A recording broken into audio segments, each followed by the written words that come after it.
What if I told you there's something every person in this room has in common?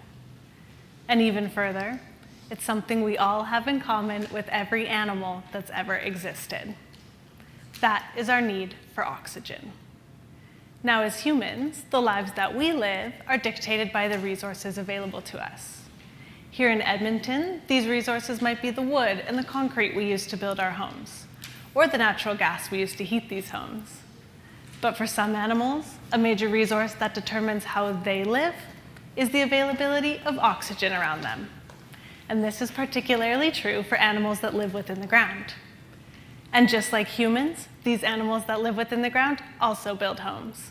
But instead of wood and concrete, their building material of choice is the sediments around them.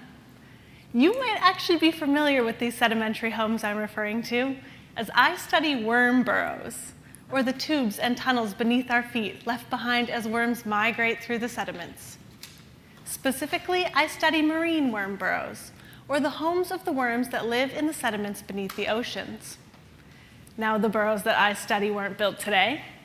They weren't built yesterday. They weren't even built this century.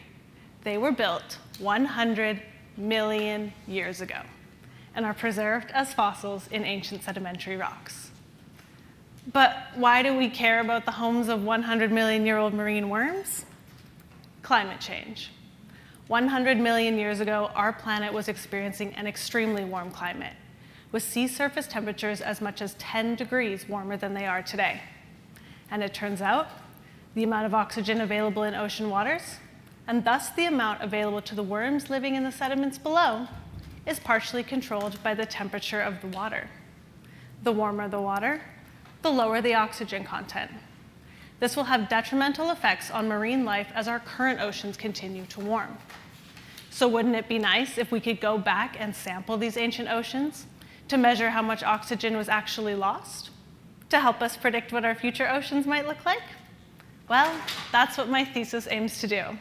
And no, I don't have access to a time machine, but what I do have access to is the burrows constructed during this event. And changes in these burrows reflect changes in the amount of oxygen available to these worms. How so?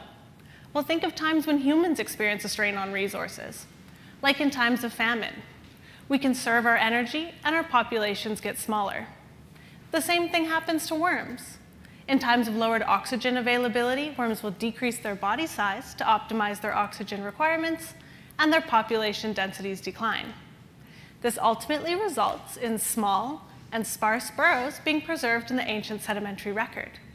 And so by tracking the changes in the size and the amount of these burrows, we can actually track changes in the amount of oxygen from oceans 100 million years ago. So can these ancient worms help us predict our futures? They just might be able to.